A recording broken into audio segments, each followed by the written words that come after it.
अस्सलाम वालेकुम। हम ए लेवल बिज़नेस स्टडीज़ की कंप्लीट वीडियो सीरीज़ के साथ आपके सामने हाज़िर हैं और इस सिलसिले में हम इसके जो ऑपरेशन वाला यूनिट था उसका लास्ट चैप्टर देख रहे हैं, जिसमें ऑपरेशंस की स्ट्रेटजी के बारे में कुछ बात की है।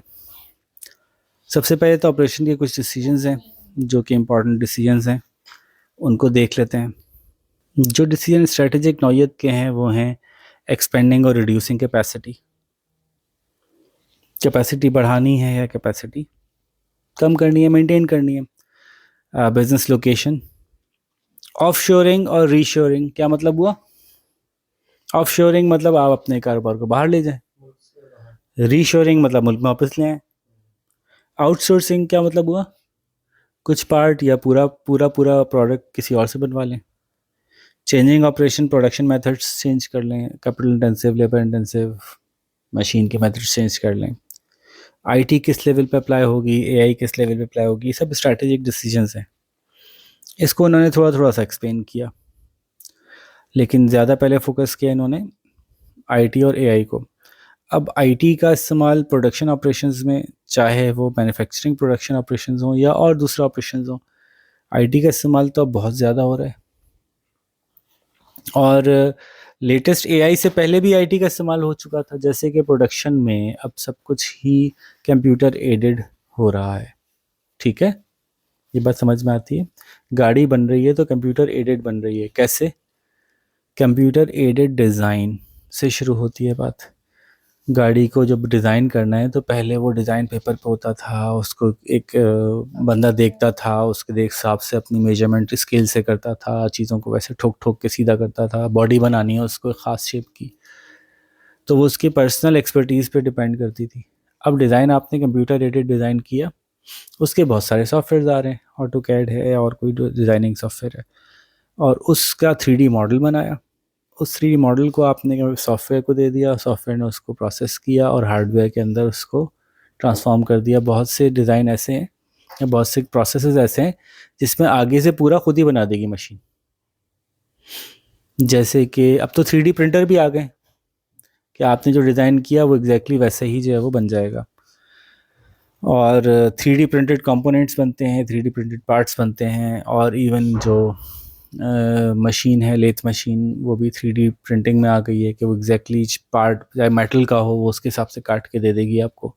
ठीक है, इसकी बहुत सारी आपको यूट्यूब पे वीडियोस मिल जाएंगी कैसे कंप्यूटर एडेड डिज़ाइन से कंप्यूटर एडेड मैन्युफैक्चरिंग तक जाती है बात।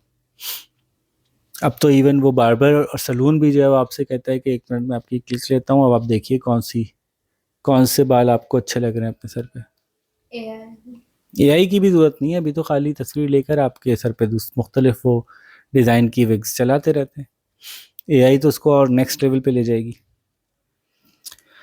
तो कैड यानी कंप्यूटर एडेड डिज़ाइन के आने के बाद बहुत सारी आसानियाँ हुई, काम की रफ्तार बढ़ गई, बहुत कॉम्प्लिकेटेड चीज़ें भी बनाना पॉसिबल हो गया, प्रोडक्टिविटी बढ़ गई, कॉस्ट कम हो गई। शुरू में लग रहा था इससे कॉस्ट बढ़ेगी, लेकिन कॉस्ट कम हो गई इसलिए कि मैन पावर अब कम चाहिए, और विजुअलाइजेशन पॉसिबल हो गई, एक्यूरेसी पॉसिबल हो गई। और लेकिन ये कि इसमें मसला ये है कि ज़ाहिर हर कोई नहीं बना सकता, हर एक के पास ये स्किल नहीं है और ट्रेनिंग रिक्वायर्ड होती है। लेकिन अब ये भी ना, अब हाथ से काम करने वाले कम मिलते हैं और कंप्यूटर पे काम करने वाले ज़्यादा मिल जाते हैं। तो कैड और कैम का चोली दामन का साथ है। कैड मतलब computer aided design and CAM मतलब कंप्यूटर एडेड मैन्युफैक्चरिंग। तो कैम भी जो है वो ज़ाहिर है कैड से एसोसिएटेड है, मैंने उसकी मिसालें पहले ही दे ही दी हैं आपको। अब इसमें एआई की एप्लीकेशन क्या है, कहाँ से एआई शुरू होता है? कैड में एआई कैसे अप्लाई होगा? आपने कभी कोई डिज़ाइनिंग सॉफ्टवेयर यूज़ किया है? आपने किया कभी कोई डिज़ाइनिंग, कोई ऐसी वीडियो मेकिंग, कोई इमेज मेकिंग सॉफ्टवेयर यूज़ किया है? तो जो कैड में यानी कंप्यूटर एडेड डिज़ाइन में अब एआई का क्या काम है? अगर आपने कोई कंप्यूटर यूजिंग कंप्यूटर्स कोई डिज़ाइन बनाया है तो आपको पता है कि अब एआई कितना ज़्यादा सपोर्ट करती है। अगर आप उसको पहले ही बता देते हैं कि मैं एक गाड़ी बना रहा हूँ तो वो उसके लिए आपको बहुत ज़्यादा हेल्प आउट कर लेती है। ठीक है, आपको पहले से उसके components pre designed pre develop components पड़े होते हैं, उनको आप रीयूज़ कर लेते हैं, है ना। अगर आप 3D डिज़ाइनिंग भी कर रहे हैं तो आपको जो है वो बहुत सारा फ़ायदा होता है, एआई का टेम्पलेट्स मिल जाते हैं।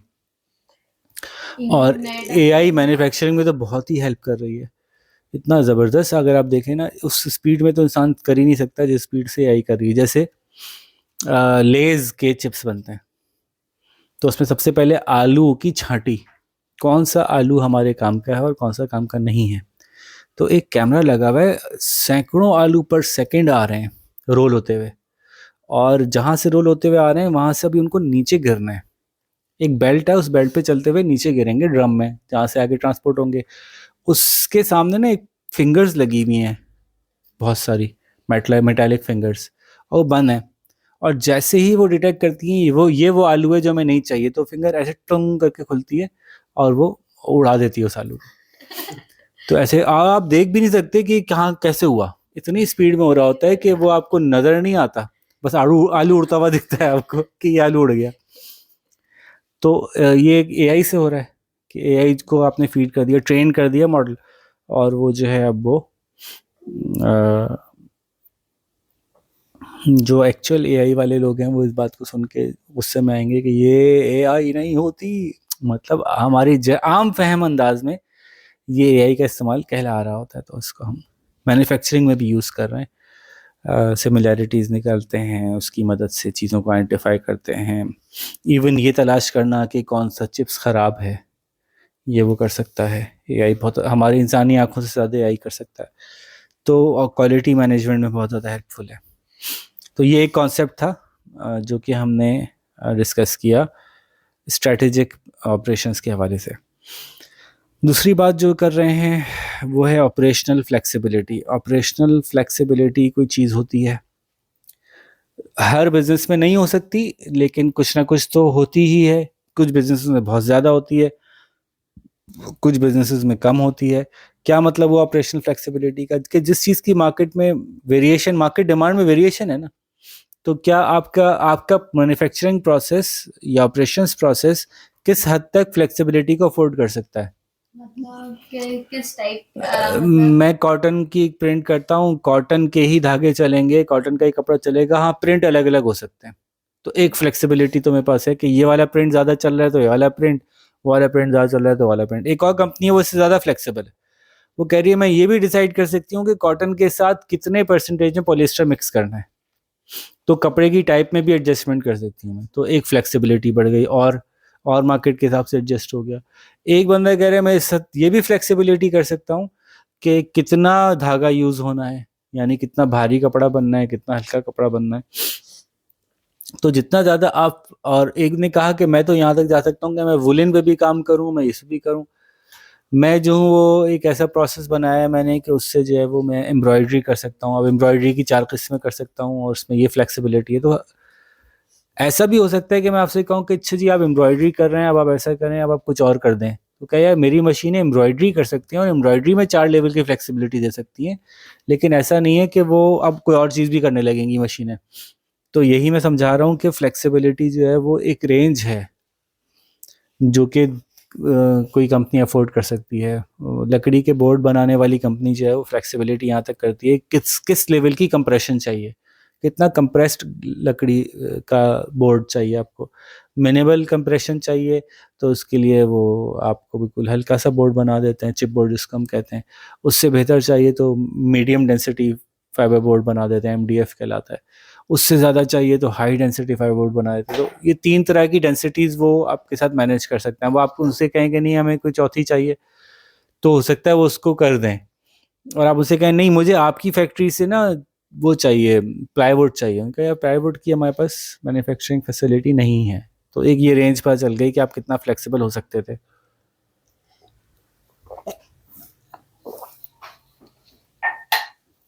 ठीक है जी, आगे चलते हैं।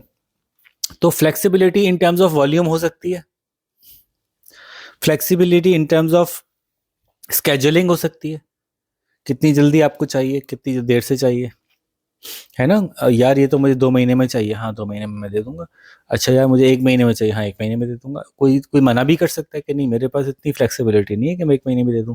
तो फ्लेक्सिबिलिटी मेंटेन करने के लिए क्या होगा, बहुत ज़्यादा क्या करना पड़ेगा उस बंदे को जो फ्लेक्सिबिलिटी रखना चाहता है अपने पास, उसको बहुत ज़्यादा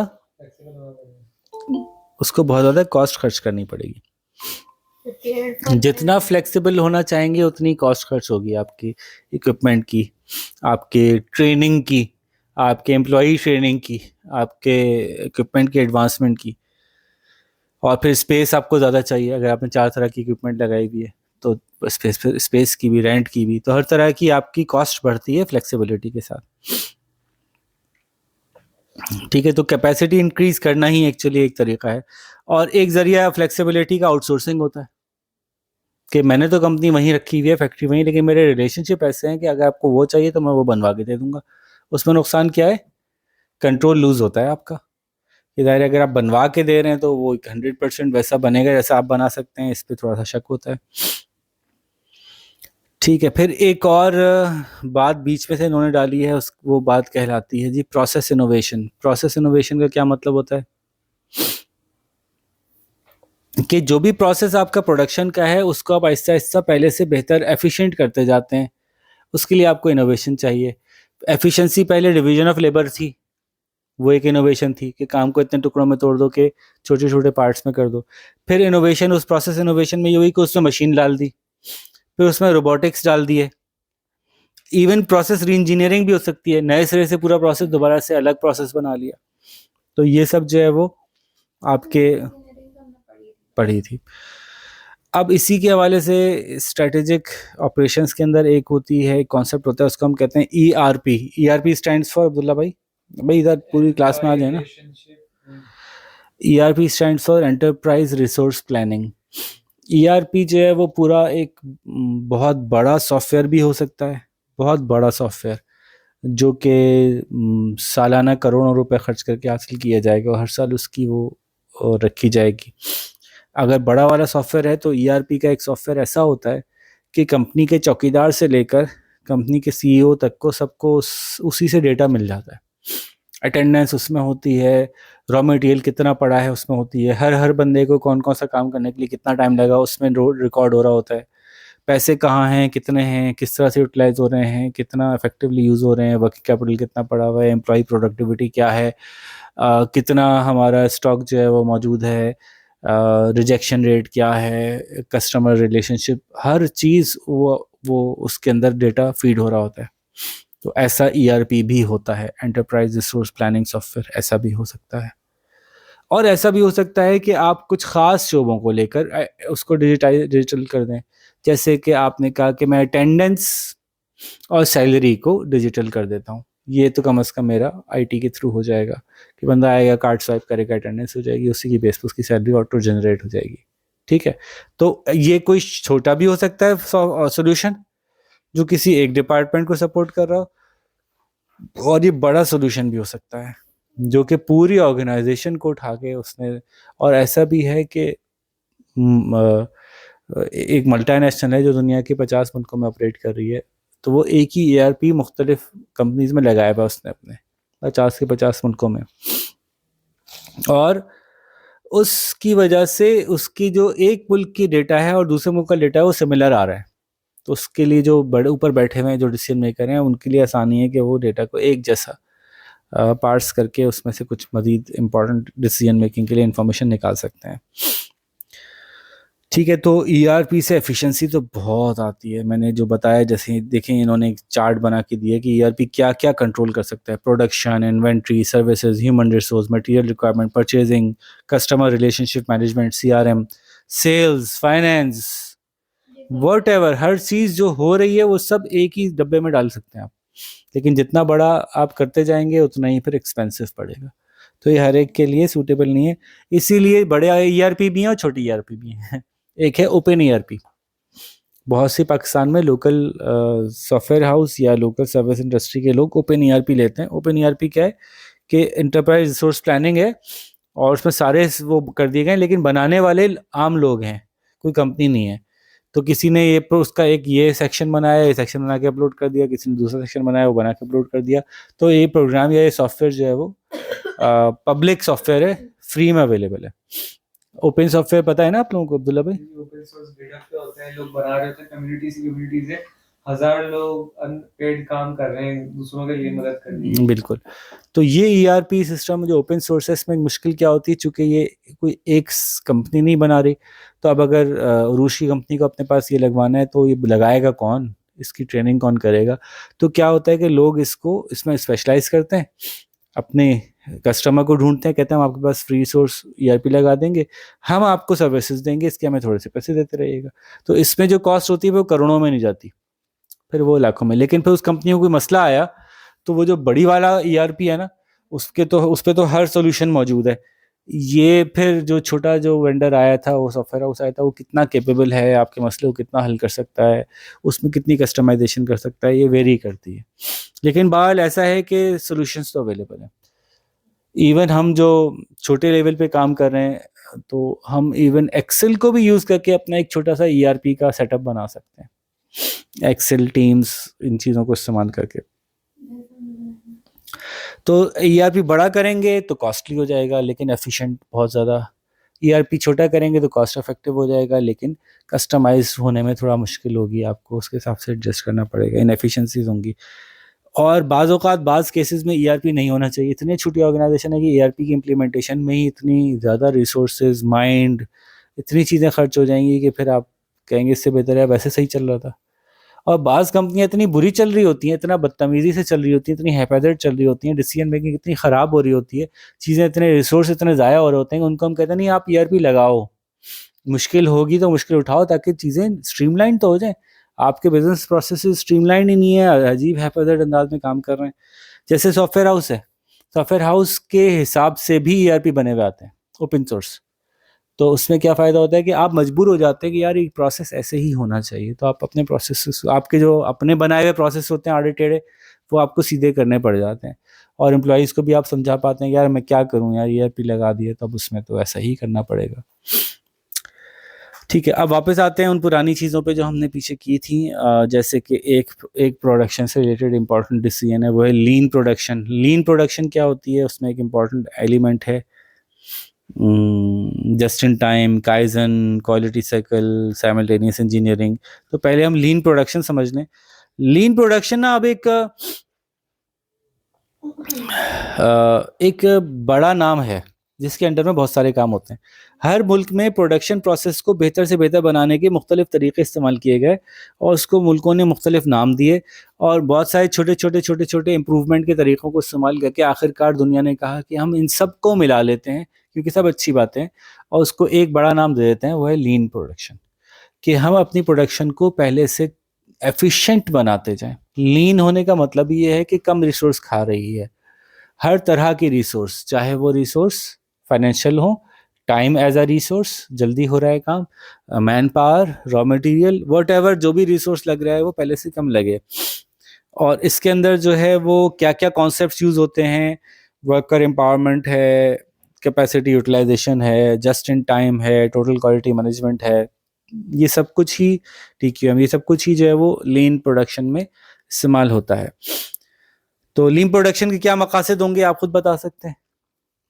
जितने मैंने एलिमेंट बताए, हर एलिमेंट के बारे में एफिशिएंसी का तज़किरा कर दें। वर्कफोर्स कम से कम इस्तेमाल हो, खुश रहे, एलियनेट ना हो, बेहतर से बेहतर क्रिएटिव प्रोडक्टिविटी अपनी इन्हांस करते हुए आगे बढ़े।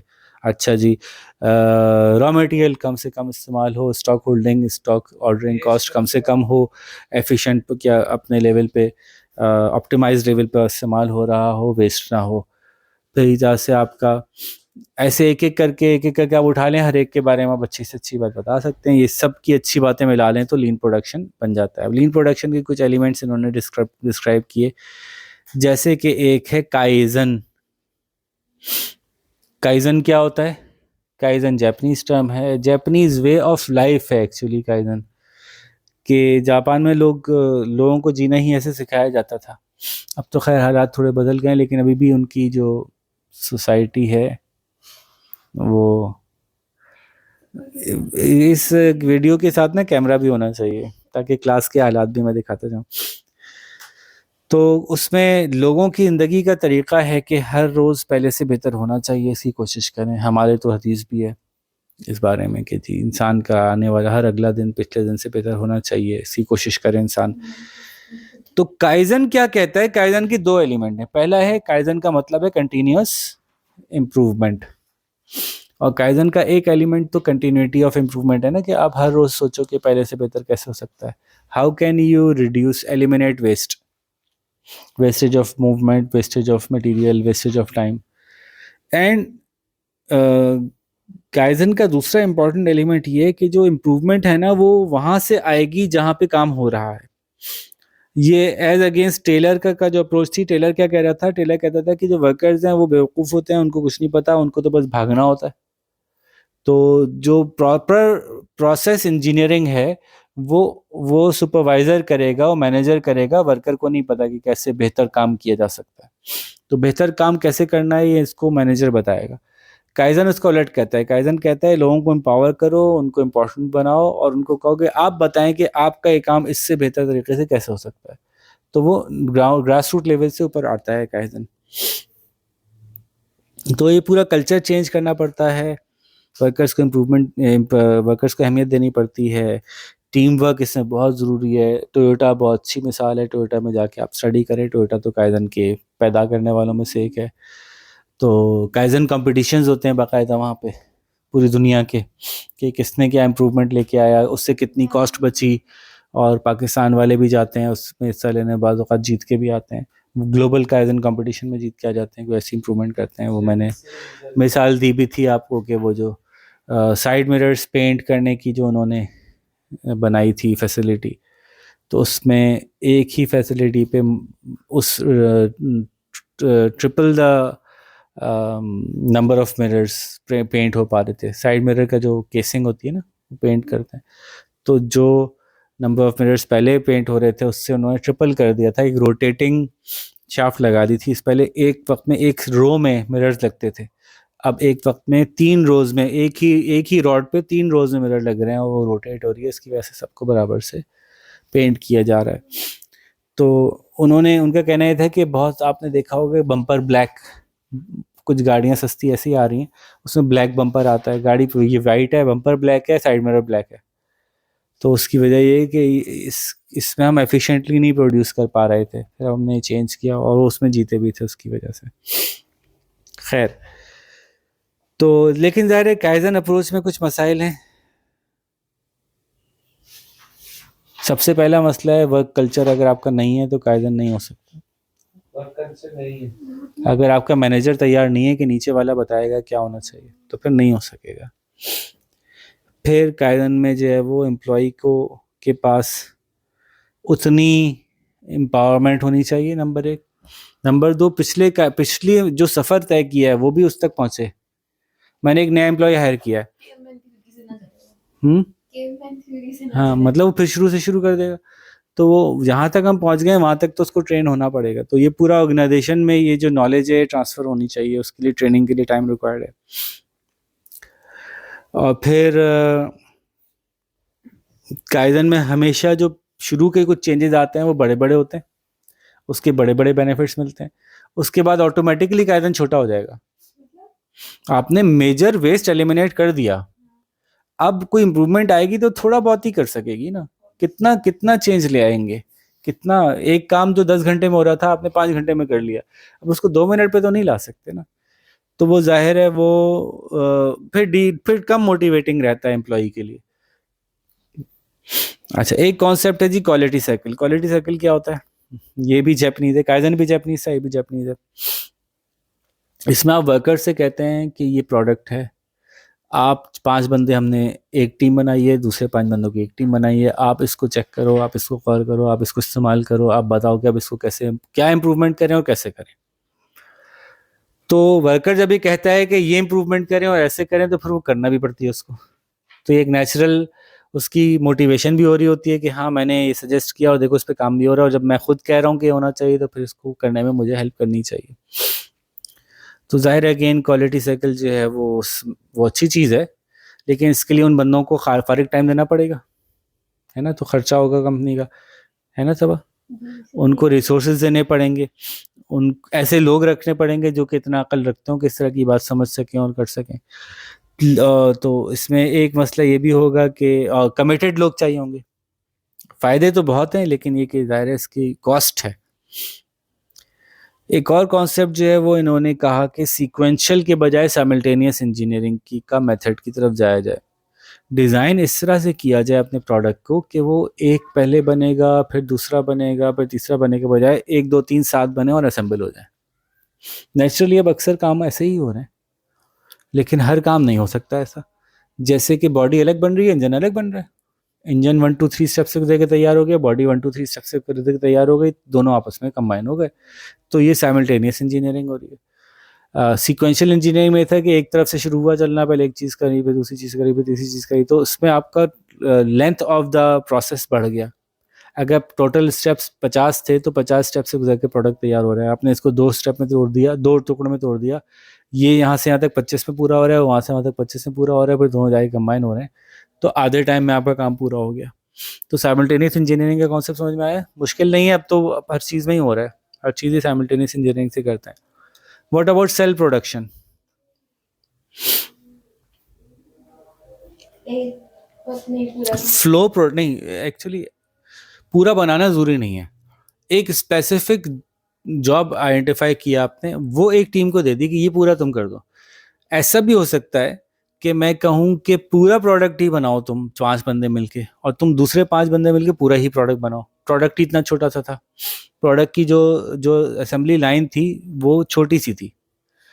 तो मैंने फॉर एग्जांपल कॉलर बना रहे हैं, फॉर एग्जांपल हम बटन बना रहे हैं, बटन बनाने की असेंबली लाइन बहुत छोटी सी है। तो मैं इसमें जब सेल प्रोडक्शन पे जाऊंगा तो मैं 5 5 की टीम्स बनाऊंगा, पांचों को बटन बनाने का पूरा पूरा काम दे दूंगा।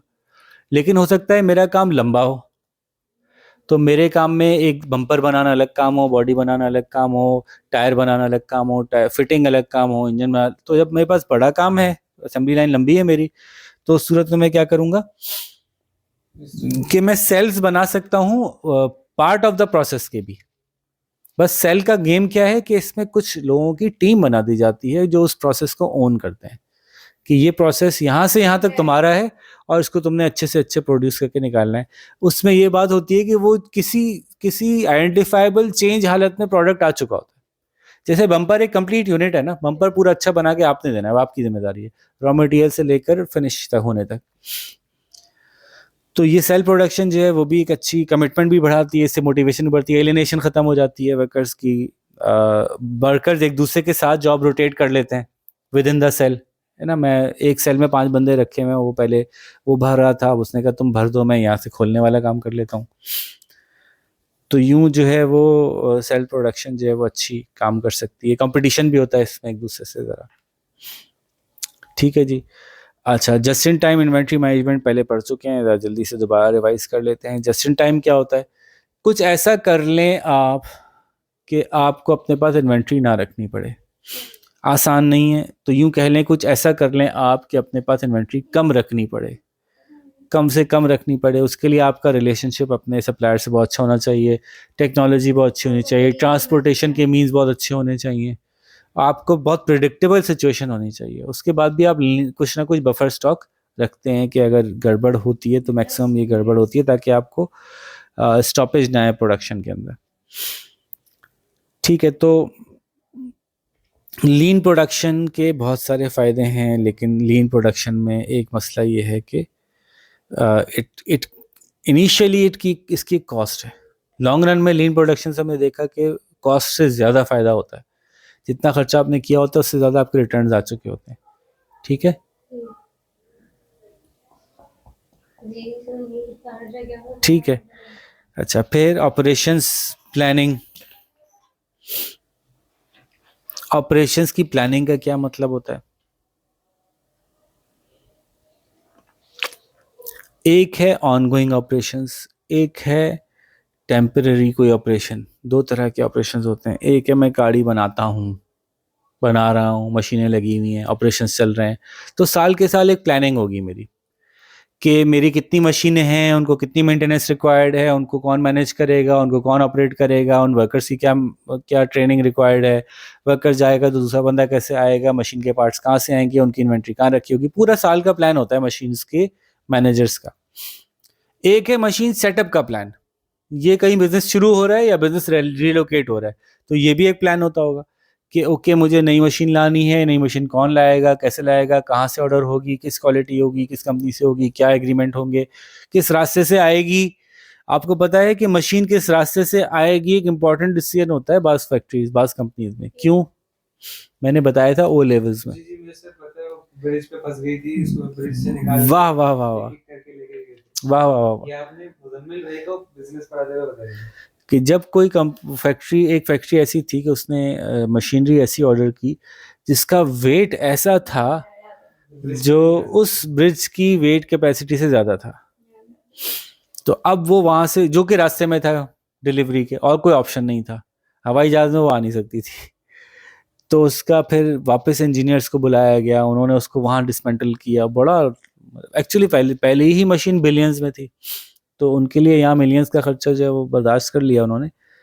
लेकिन ये planning of setting up an operation, ठीक है, न्यू आईटी सेटअप करना है, न्यू मशीन इंस्टॉल करनी है, नई फैक्ट्री लगानी है, तो कैसी होगी, उसका फ्लोर कैसा होगा, उसकी दीवारें कैसी होंगी, उसमें वेंटिलेशन कैसी होगी, उसमें इलेक्ट्रिसिटी का सिस्टम कैसा होगा, एक एक चीज़ जो है वो ऑपरेशंस प्लानिंग वाला कर रहा होता है।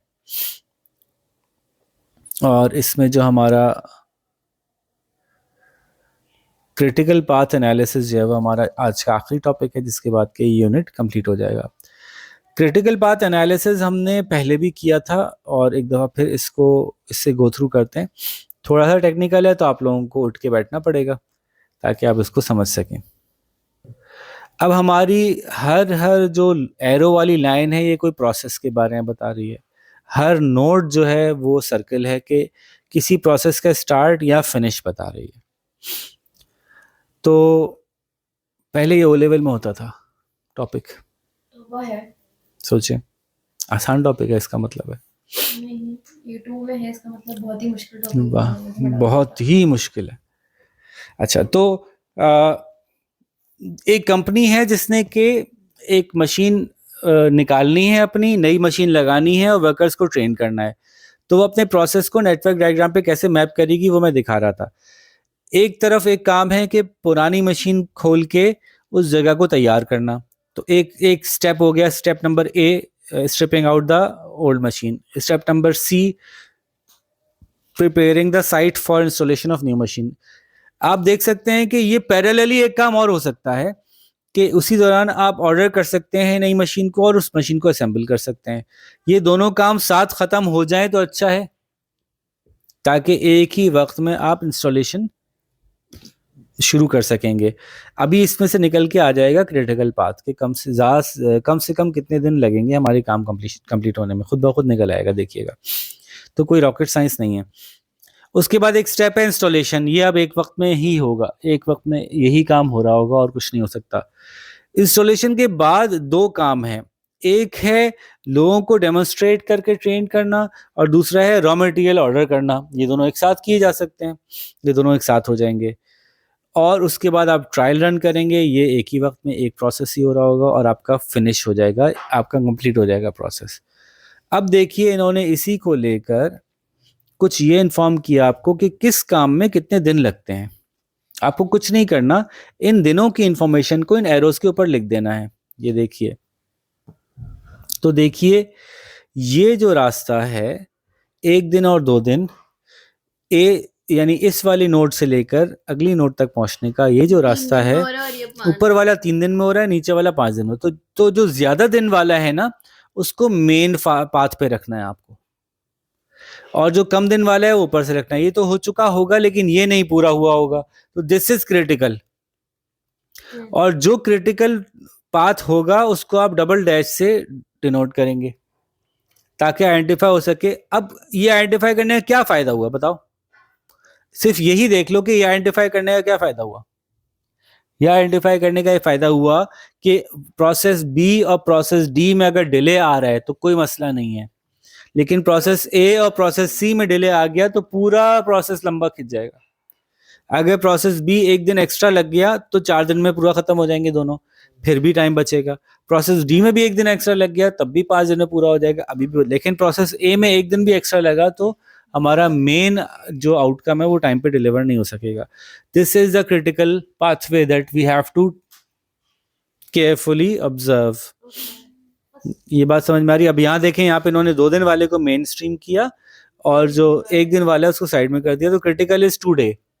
ज्यादा दिन जिस काम को लगते हैं वो क्रिटिकल काम होता है। यूं कह लें कि वो काम जिसको के डिले किया तो पूरा आउटकम डिले हो जाएगा, वो पाथ क्रिटिकल पाथ कहलाता है। उन कामों को आइडेंटिफाई करना क्रिटिकल पाथ एनालिसिस कहलाते हैं। अब ये कॉम्प्लेक्स भी हो सकता है। ये तो आसान था ना, ये कॉम्प्लेक्स भी किया जा सकता है कि आप मल्टीपल प्रोसेस ABCDE साथ शुरू करें। आप देखिए इसके अंदर इन्होंने क्या किया, इन्होंने एक लाइन लगा के सर्कल में लेफ्ट साइड पे जो है वो ये बता दिया कि यहाँ तक पहुंचने में कितने दिन लगेंगे। तो ये एनालिसिस करके इन्होंने बता दिया कि यहाँ तक पहुंचने 5 दिन लगेंगे, फिर 6 दिन लगेंगे, 7 दिन लगेंगे, 8 दिन में हम पूरा कर चुके होंगे, 8वें दिन हम पूरा कर चुके होंगे। ठीक है, ये फिलिंग कैसे की गई है ये समझ लीजिए और हमारा जो है वो ये पूरा यूनिट खत्म हो जाएगा। ये देखिए, अगर मैं एग्जांपल दूं आपको तो इसको पढ़ लेते हैं। Here is a more complex example of determining of the critical path. Objective is to construct a house in 42 days. To create network diagram, the tasks to be performed in order to build the house have been broken down into 10 main activities. ये बना के दे दिया इन्होंने आपको, आपको ये नहीं बनाना पड़ा। Such as digging foundation and tiling the roof, and these activities must be done in a certain order. जैसे कि roof cannot be tiled before the walls are built, and this order is shown in table 28.2 जो आपको नजर आ रहे हैं यहाँ पे। अब ड्यूरेशन इन्होंने मेंशन कर दी, ए की ड्यूरेशन कितनी है, बी की ड्यूरेशन कितनी है, सी की ड्यूरेशन कितनी है, ये मेंशन कर दी इन डेज, और ये बता दिया कि कौन सी एक्टिविटी किसके बगैर नहीं हो सकेगी। ये मिलेगा आपको काम, ये करना होगा पेपर में। जी जी जी, पेपर में सवाल आएगा, आपको ये 2 इंफॉर्मेशन मिलेंगी, हर एक्टिविटी में कितने दिन लग रहे हैं और कौन सी एक्टिविटी किस एक्टिविटी के बगैर नहीं हो सकेगी। जैसे इन्होंने कहा सी नहीं हो सकेगा ए से पहले, डी नहीं हो सकेगा बी और सी से पहले, ई नहीं हो सकेगा ए से पहले। तो इसकी मदद से हम प्लान करते हैं कि हम कौन सी चीज के बाद किसको प्लेस करने वाले हैं, कौन सा एरो पहले आएगा, कौन सा एरो बाद में आएगा। तो बहरहाल आपकी आसानी के लिए इन्होंने ये दोनों काम कर दिए। अब देखिए ये स्टेप्स या स्टेजेस या नोड्स के नंबर दे दिए इन्होंने, नोड नंबर 1 2 3 4 5 6 7 8 9 8 है, 8 ही नोड्स बनी है। अब आपने इसमें डाल दिए ड्यूरेशन। अब क्या आप ये करके दे सकते हैं मुझे अभी कि इसमें से क्रिटिकल पाथ आइडेंटिफाई कर दें? मैं इसकी स्क्रीनशॉट लेता हूं।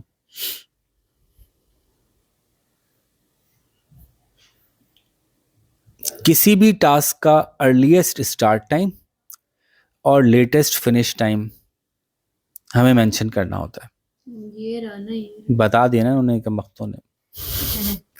यहाँ पे करते हैं ना हम आपसे, यहाँ पे करवा लेते हैं। मैं स्नैपशॉट लेता हूँ और इसको जो है वो, हाँ वही चीज है। नहीं ना, वहाँ पे सॉल्व हुआ हुआ है, यहाँ पे सॉल्व नहीं हुआ हुआ। तब तो देख लिया हमने। हाँ देख लिया, आप कर लेंगे ना हम, बस ठीक है। स्नैपशॉट ले लिया मैंने इसका। स्क्रीनशॉट होता है, स्नैपशॉट। अच्छा स्क्रीनशॉट ले लिया मैंने, ओके भाई ओके। स्नैपशॉट। अब बताइए, ये मैंने सबको आधा आधा कर दिया। अब्दुल्ला भाई देख रहे हैं?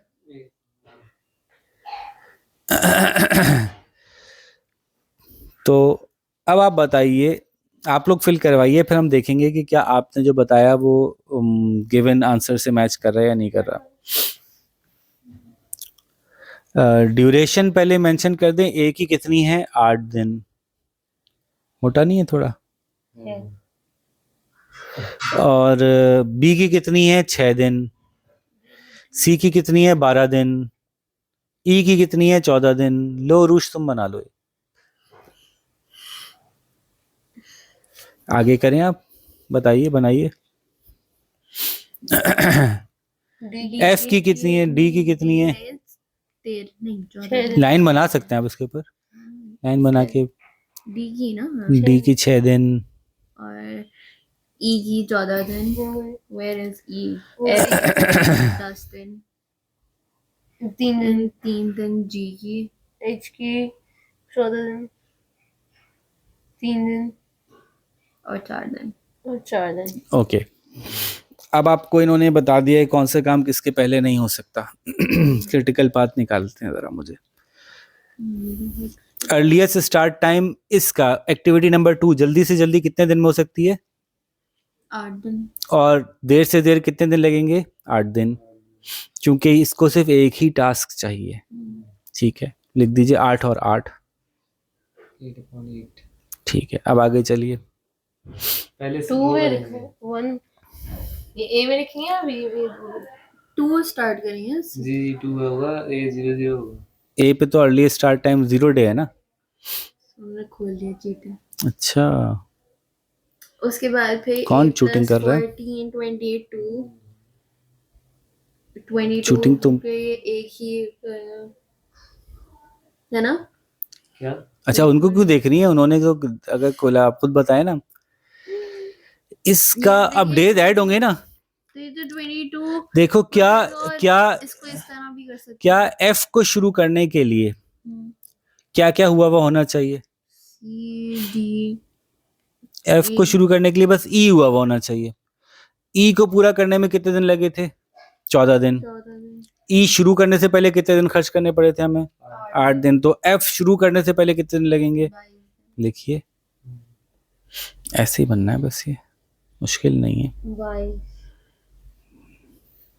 पेज नंबर क्या बताया था मैंने? 632 30। ओके, मैं चेक भी करता जाऊँ ना आप लोग क्या कर रहे हैं, गलत सलत। गलत। अच्छा, 22 दिन हो गया।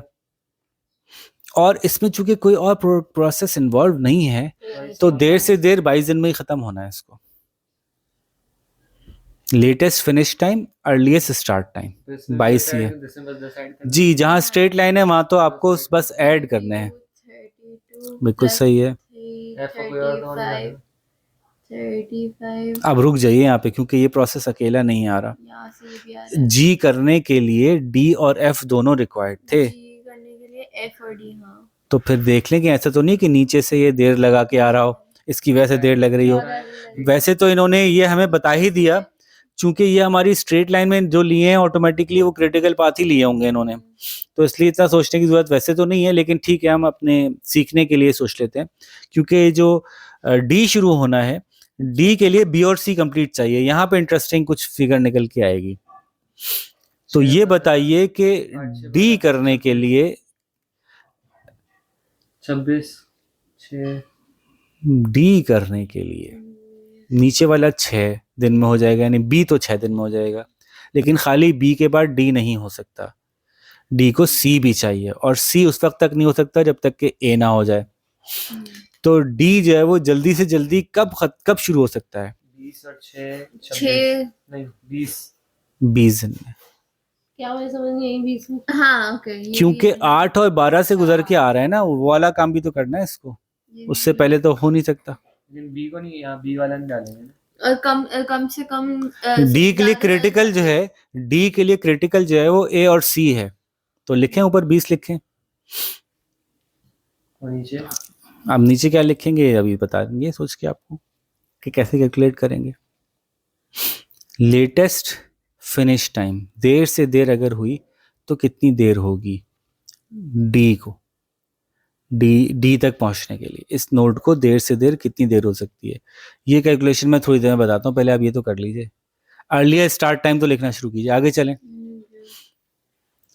अब ये देख लीजिए कि डी 20 दिन में हो रहा है और ई 22 दिन में हो रहा है, तो एफ पे डी की वजह से फर्क पड़ेगा। 22 और 6 26, और 20 और 6 26, और 22 और 10 32। तो कौन सा है इसका अर्लीस्ट स्टार्ट टाइम? 32 ही होना चाहिए। समझ में आ रही है लॉजिक? सभाबाजी आपको समझ में आ रही है कि ये बात क्या हो रही है? कि नोड नंबर 5 जो है उस पर 32 क्यों लिखा? क्योंकि 22 और 10 32 है, नीचे से भी एक टास्क आ रही है 20 और 6 की, लेकिन इससे फायदा नहीं है, वो तो पहले खत्म हो चुकी होगी। ओके, आगे चलते हैं। टास्क नंबर इस पे आते हैं। ये रहा 20 और ये रहा 14, 20 और 14 34, जबकि 32 और 3 कितने हैं? 35, तो 35 ही आ सकता है इसमें। अब तो आसान हो गया, अब तो खत्म हो गया मसला, अब तो ये हो जाएगा और तो कोई ऑप्शन नहीं है। ठीक है, ये बात समझ में आ गई। जी, इसका लाइक लेटेस्ट जी, अब हम इससे बात करते हैं कि इसका जो लेटेस्ट फिनिश टाइम है वो डिफरेंट कैसे हो सकता है। डिस्कार्ड कर दूं? डिस्कार्ड कर, बेकार चीज़ों को डिस्कार्ड कर देना चाहिए। अब देखिए जनाब, कहाँ गया। अर्लीस्ट स्टार्ट टाइम जो है वो बताता है कि कोई एक्टिविटी कितने जल्दी हम शुरू कर सकते हैं। उससे पिछले वाली जितनी भी एक्टिविटीज़ होती हैं उनको हम चेक करते हैं। और जैसे मैंने कहा कि D can not start before 20th because A and C have to be completed first. But latest finish time का मतलब होता है इसको देर से करें तो कितनी फ्लेक्सिबिलिटी है हमारे पास, इस काम को करने में कितनी गुंजाइश है, क्या इस काम को लेट कर सकता हूं, क्या इस नोड तक आने में कुछ देर लगा सकता हूं। तो देखिए मैं नोड नंबर 5 तक पहुंचूंगा 32 दिन में, ठीक है, सही है, समझ में आ रही है बात। लेकिन अगर मैं देखूं बी और डी को ऐड करूं तो बी और डी कितने होते हैं, तो ये काम खत्म हो रहा है, ये काम शुरू हो सकता है, डी शुरू हो सकता है 20 दिन में। लेकिन अगर डी मैंने 21 दिन में शुरू किया तब भी चलेगा, ये समझ लें बस आप। 22 की नहीं, किसी की। हाँ एग्जैक्टली। क्योंकि ऊपर वाले काम जो फिनिश हो रहे हैं, दोबारा से मुझे वो लेनी पड़ेगी स्नैपशॉट। स्नैपशॉट कहते नहीं है लेकिन मैं तो बोलूंगा पूरे वाले जैसे। नहीं, ऊपर वाले काम जो चल रहे थे, ये 8 और ये 22 और ये 32 तक पहुंचे थे। यहां से पहुंचे तो 6 वाला काउंट नहीं हुआ, 8 और 12 वाला काउंट हुआ तो 20 हो गया। लेकिन ये वाले काम जो हैं, ये जो फिनिश हो रहे हैं, ये कितने दिन में फिनिश हो रहे हैं, कौन सा काम? इसको 6 लग रहे हैं और तो 20 और 6 कितने हो रहे हैं, 26। जबकि ये कितने हो रहे हैं, 32। तो ये तो जनाब लेट हो सकता है कितने दिन, 26 के बजाय 6 दिन और हैं इसके पास। 5 दिन। इसके पास 6 दिन और हैं काम फिनिश करने के लिए। ये बात समझ रहे हैं। तो हम उसको तो- 6 दिन इधर क्यों तो नहीं मैं यहाँ लगाते हैं, लेकिन अगले काम में ही फंसेगा ना अभी, ये इसलिए नहीं लगा सके, मजबूरी थी। ये 26 दिन में खत्म हो गया था ये नोड, और ये 32, ये कितने, ये 22 दिन में खत्म हो गया था, ये 21 दिन में खत्म हो गया था। यहाँ से यहाँ तक पहुंचने में अभी आपको 32 दिन लग रहे हैं, यहाँ से यहाँ तक पहुंचने में 26 दिन लग रहे हैं। तो अगर ये देर से भी स्टार्ट हो तब भी चलेगा। कितना देर से, 6 दिन का मार्जिन है हमारे पास। तो मैं इसको कहूंगा, हाँ 1 दिन क्यों आगे? अभी अगले बताता हूँ ना, अभी तो मैं इसको कह रहा हूँ ये नहीं लिखा हुआ कुछ भी, ये ब्लैंक है, यहाँ कुछ नहीं लिखा हुआ, ठीक है। तो मैं इसको स्टार्ट कर सकता हूँ कब तक, 20 के बजाय 6 दिन और ऐड कर दूं, मैं इसको 26 से स्टार्ट कर सकता हूँ। 26 और 6 32 हो जाएंगे, 32 पे ही ये स्टार्ट होनी है। समझ में आ गई बात। जी। अब मैं इसको 26 क्यों नहीं कर सका, क्योंकि यही टास्क आगे भी रिक्वायर्ड है। तो वो तो उतने दिनों में हो जाएगा ना। ठीक, अभी देखें यहाँ तक ठीक है, यहाँ तक ठीक है कि मैंने यहाँ 26 लिखा हुआ है, ये समझ में। ऊपर वाला ये काम जल्दी से जल्दी शुरू हो सकता है 20 दिन में, और डी आराम से शुरू हो सकता है 26 दिन में। 26 दिन के बाद डी शुरू नहीं होना चाहिए, वरना ये अगली टास्क को डिले कर देगा। ये समझ में आ रही है। अब अचानक से पता चला कि ये वाली नोड रिक्वायर्ड है, यानी बी रिक्वायर्ड है, बी और सी रिक्वायर्ड है हमें आई के लिए भी। अब हमारा मेन स्ट्रीम काम आई तक पहुंचते पहुंचते कितने पहुंचा, 32 दिन पीछे, और 3 दिन जी को लगेंगे। 32 दिन पीछे गुजारते हो, टोटल 35 हैं। यहाँ मेरे पास 20 दिन में स्टार्ट हो सकता है काम, और 14 दिन यहाँ है। 20 और 14 कितने, 34। अगर मैंने इसको 6 दिन डिले कर दिया तो यहाँ 14 और 6 ऐड हो गए, तो ये तो 20 ऐड हो गए मजीद पीछे से, तो ये तो 40 हो जाएगा। ये 40 में स्टार्ट किया तो डिले हो जाएगा। अच्छा, इसको मैं ऐसे करता हूँ, 6 नहीं 5 ऐड कर देता हूँ, तो ये 39 में स्टार्ट हो रहा है, 39 में भी डिले हो जाएगा। तो मैं इसमें क्या करूं, मेरे पास यहाँ पे इस काम को डिले करने का 1 दिन का ही मार्जिन था, इसलिए मैं इसको 21 कह रहा हूँ।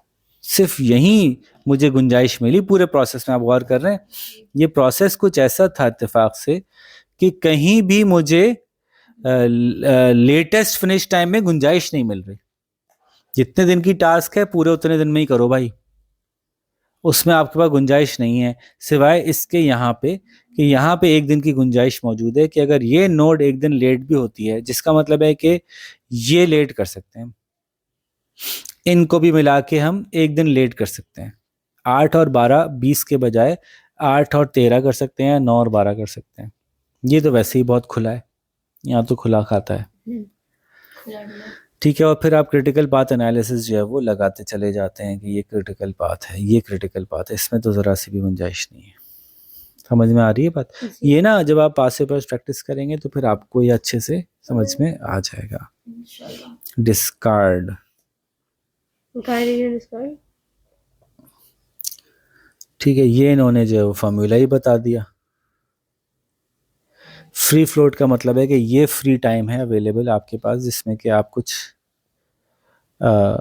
खेल सकते हैं, टाइम ऊपर नीचे कर सकते ऊपर कर सकते हैं। तो इसको बनाने के लिए आप प्रैक्टिस करेंगे, क्रिटिकल पाथ आइडेंटिफाई करेंगे और एक्टिविटीज़ जो हैं वो आप करके इसको सीखेंगे। क्रिटिकल पाथ का फ़ायदा क्या है? ऑपरेशंस वालों को तो फ़ायदा होता है, किन ऑपरेशंस को टाइम पे कर लेना ज़्यादा ज़रूरी है और किन ऑपरेशंस पे थोड़ी कम तवज्जो देनी है। क्योंकि अगर हर वक्त हर चीज़ को टाइट करके चलेंगे ना तो लोग फिर रो जाते हैं, यार अब इसको भी टाइट।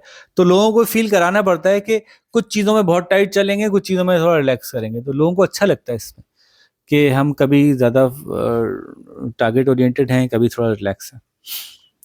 तो ये क्रिटिकल पाथ एनालिसिस जो है वो बड़ा इंपॉर्टेंट एलिमेंट है, लेकिन इसका नुकसान ये है कि बहुत फंसा देता है आपको।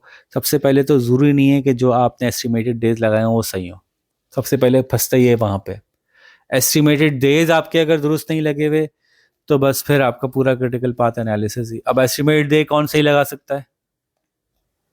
एस्टिमेटेड डे ठीक से कौन लगा सकता है जी भाई? किसको दी जा सकती है जिम्मेदारी कि तुम्हारे एस्टिमेशन डे हमारे बिल्कुल ठीक लगने चाहिए? उरूज बाजी, एस्टिमेटेड डे ठीक से कौन बता सकता है? क्योंकि अगर वो ठीक से नहीं बताए तो सब गलत हो गया।